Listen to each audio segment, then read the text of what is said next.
sobra. Você tem lido os testemunhos da palavra de Deus, do Evangelho de Marcos, de sobra. Então não é falta de evidência. Não me venha desculpar a sua incredulidade, dizendo que falta evidência. Porque o incrédulo não tem esse problema, não é essa justificativa. Não é também o fato de Jesus não querer salvar. Eu sou incrédulo porque Jesus não se importa comigo. Bobagem. Desculpa, para usar uma palavra aqui bem popular, esfarrapada. Jesus está sempre disposto a salvar qualquer e todo pecador. A prova disso que o texto diz no verso 6, que apesar da incredulidade daquela gente, o texto diz: contudo percorri as aldeias circunvizinhas a ensinar. Jesus nunca se privará e nunca se privou de salvar qualquer pecador. Então não é essa desculpa também, irmão. Sabe o que mantém muita gente na incredulidade? E eu preciso tocar nessa ferida, por mais dura que seja. O que mantém as pessoas na incredulidade é o amor delas ao pecado. É o amor delas ao mundo. É o amor delas aos seus interesses. É o amor delas aos benefícios que elas podem tirar e extrair da relação que elas têm com Deus. O que mantém elas na incredulidade é que elas estão presas no mundo, estão agarradas aos valores do mundo, e não estão interessadas em abrir mão dessas coisas. A incredulidade de Nazaré é a incredulidade que está à nossa volta, amados. Enquanto a gente está aqui adorando a Deus, tem gente à nossa volta que não se interessa por essas coisas. Tem gente à nossa volta que está ouvindo coisas que não vai edificar e trazer nenhuma salvação para a alma delas. Mas se você for lá e oferecer-lhes o Evangelho, elas não se interessarão. Vão querer permanecer na incredulidade. Sabe por quê? Porque elas amam o pecado. Porque elas amam o mundo.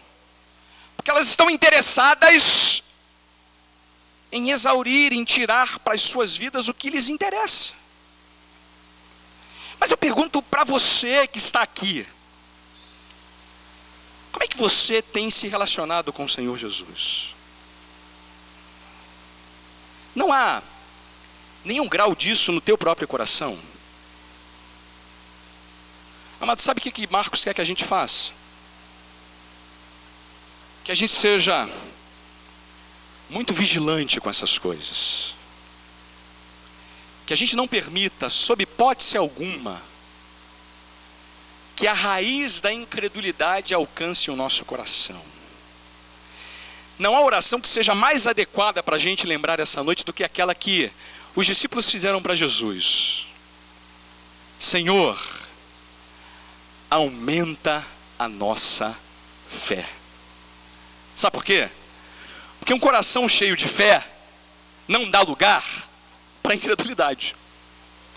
Se você ocupa o jardim todo de rosas, o capim não vai encontrar lugar para crescer. Aumenta a nossa fé, Senhor, e livra-nos da incredulidade. Faz os nossos olhos enxergarem de verdade quem Tu és, e que a minha alma se apegue a Ti de maneira inteira e completa.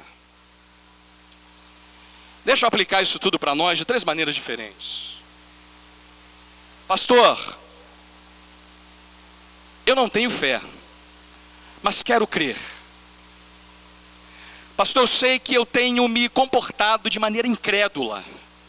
Eu ouço sermões, Deus fala comigo, Ele age no meu coração, Ele me faz entender a verdade, mas eu não faço nada. Eu não tomo atitudes, eu não me dirijo para essa verdade, eu não creio nela. Meu coração duvida, questiona. Meu coração se torna incrédulo, distante. Amado, invoca o nome do Senhor. Invoca. Diz a Ele assim: Senhor, ajuda na minha falta de fé. Ajuda-me na minha falta de fé, Senhor. Abre meus olhos para eu enxergar as evidências que Tu me dás na Tua palavra acerca do Teu Filho, do testemunho dos apóstolos acerca dele, para que eu creia de verdade. Abre os meus olhos, Senhor, porque eu quero crer. Eu quero crer. Segundo grupo. Nunca se esqueça, amado, de vigiar o coração dos seus filhos quanto à incredulidade. Olha, quem tem filhos aqui, deve guardar isso no coração. Não permita que a familiarização deles com as coisas de Deus os façam escandalizarem-se no Senhor. Não faz do seu filho uma espécie de papagaio das verdades bíblicas. Não há nada mais perigoso do que isso. Ele ser capaz de produzir versículos, de falar verdades que ele não conhece de fato. Vigia o coração dele e se assegura de que ele de verdade conhece a Jesus como Salvador e Senhor da alma e da vida dele. Tem uma coisa que me surpreende na vida de Samuel. O texto diz que a Bíblia, lá na Bíblia, que Deus chamava Samuel, né? Samuel, Samuel. Samuel ia e pensava que quem estava chamando ele? Eli. Isso aconteceu uma vez, duas vezes, depois então ele chama de novo e vai até Eli e lhe diz assim: Samuel, quando você ouvir a voz de novo, diz assim: Senhor, eis-me aqui. E o texto completo dizendo assim: porque Samuel ainda não conhecia o Senhor. Veja que é uma coisa interessante, ele ouvia a voz de Deus, mas ainda não conhecia a Deus.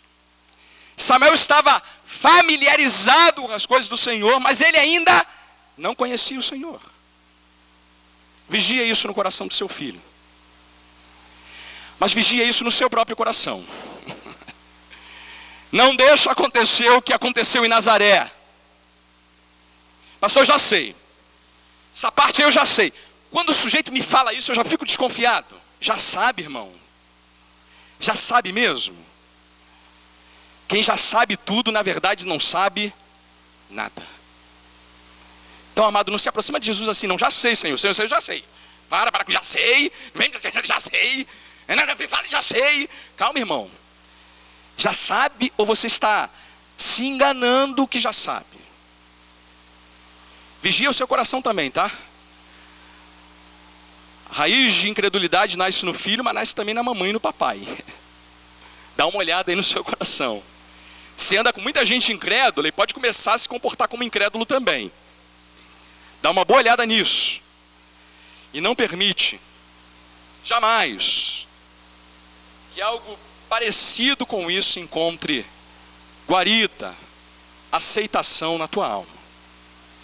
Terceira aplicação: nunca deixe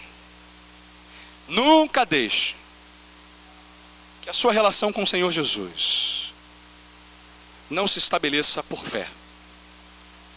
Por fé. Olha, essa é uma coisa que eu quero que você faça a partir dessa noite. Ore todo dia pedindo para Ele que Ele aumente a sua fé.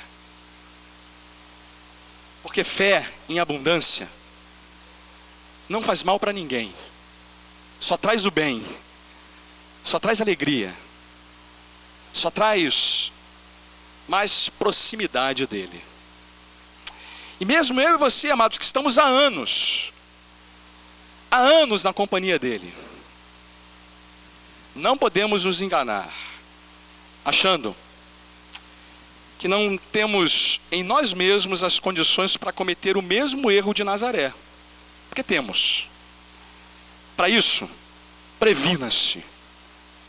Senhor, aumenta a nossa fé. Vamos adorar ao Senhor. Abra o seu cantor no hino 366. 366 do nosso cantor